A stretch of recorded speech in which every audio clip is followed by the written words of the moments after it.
I wanted to share with you today another common mammoth image that is present on Paleo Story Stone face and mammoth effigies.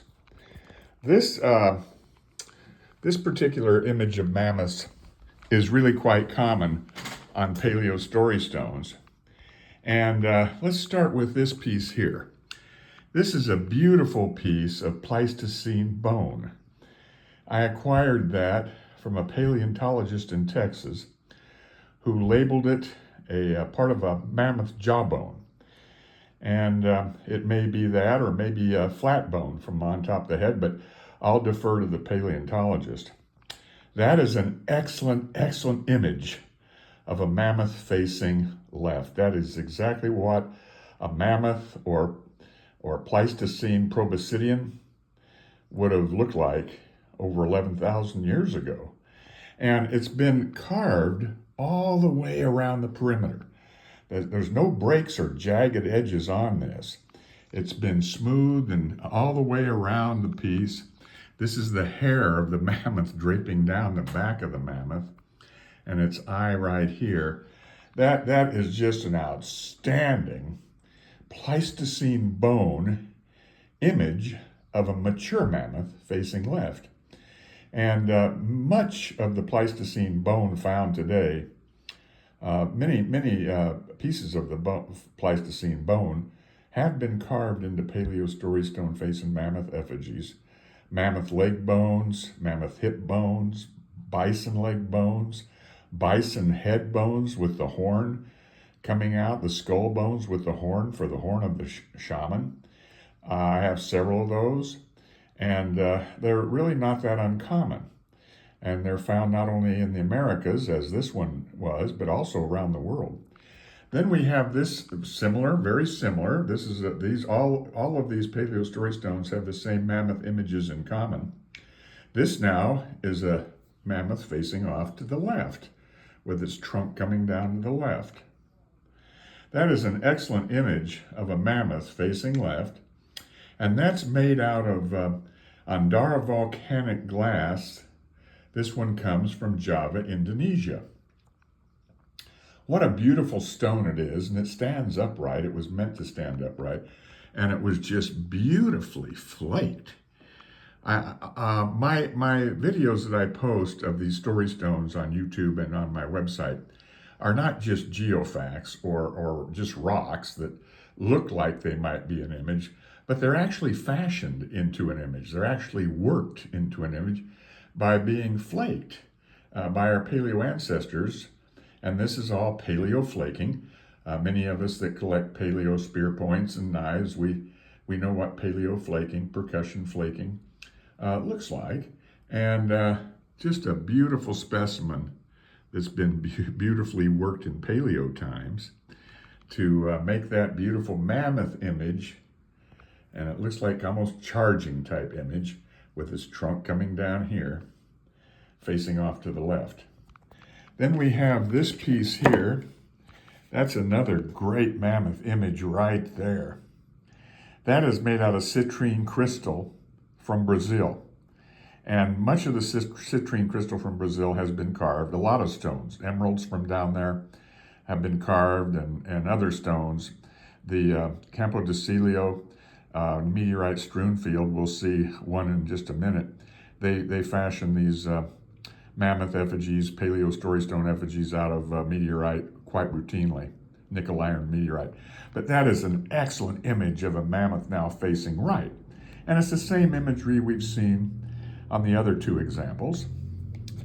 And then when we look at this piece here, wow, that's a Neanderthal piece that I've already done a video on.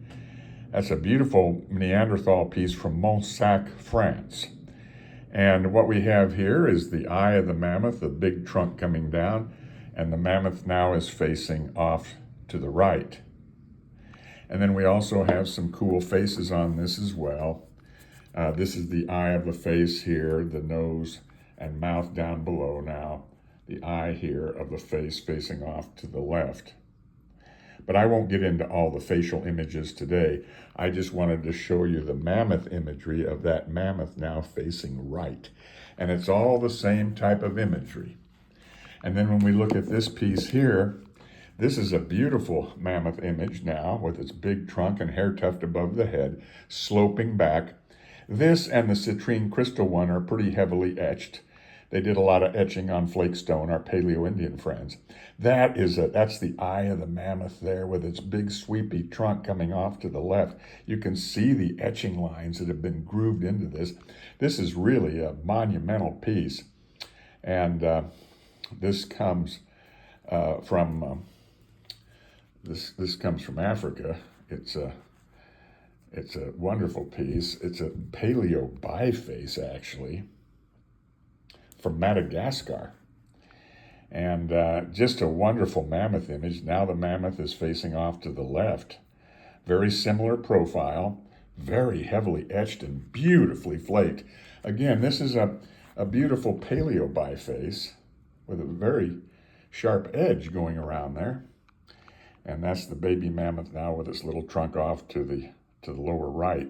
But I wanted to show that similar mammoth profile as we see here, here, here, and as we see here with this Mont-Sac Neanderthal piece. And then not last, we have this beautiful mammoth image, similar mammoth image with its eye here and its trunk coming down here. That's all been worked in Paleo times. That is a nickel iron meteorite from Campo de Cilio strewn field in Argentina. Just an outstanding mammoth image right there, sculpted around the edges. And then last but not least is this beautiful jade mammoth with the eye here and the big sweepy trunk off to the left. Now, I've collected jade at Jade Cove for the last 40 years, and much, if not most, of the jade found at Jade Cove and in the ocean as well was at one time in the shell middens up on the bluffs. And those bluffs over the last 10,000 years have probably receded back from the ocean by 100 or maybe 200 feet. And the middens have fallen back into the ocean. And they're found by divers, and you can find them on the beach. But many of the jade specimens at Jade Cove are in actuality Paleo Story Stone face and mammoth effigies. And this one here you can tell quite readily. It has this scintillancy to it. That's from being in a fire over and over again by being in the shell middens. You can also see it's pockmarked or pitted. That's another sign that it's been in the fire pits for thousands of years, really. And they also worked. The perimeter of this piece has been frayed and worked all around those edges. And that's not uncommon. I at one time had a privilege of digging in the middens on private property with permission, and I found these effigies. This one I did not find, but I found many effigies, and they're frayed around the perimeter. And I thought at that time, before I discovered these Paleo Story Stone face and mammoth effigies, that fraying was having them being used like as a pestle, maybe as an asphaltum applicator. But now I realize they work the edges to fashion these wonderful Paleo Story Stone effigies. And that's a great mammoth with the eye there and the big sweepy trunk coming off to the left. And all this area here has been chipped away by our Paleo ancestors. That's not natural. Not this area here. That's all been worked to make this effigy. And then, of course, when you hold it this way, we got a great face looking off to the right. That's the young face with the eye here that's been worked some. And again, the mouth has been worked down here. That's all been worked. This whole area here, which is the trunk of the mammoth when held horizontal. And when you hold it vertically, now that's the mouth that's been chipped away. That's the young face, powerful face looking off to the right. Then you have the old droopy nose face looking off to the left, and this is his cap he's wearing above his head.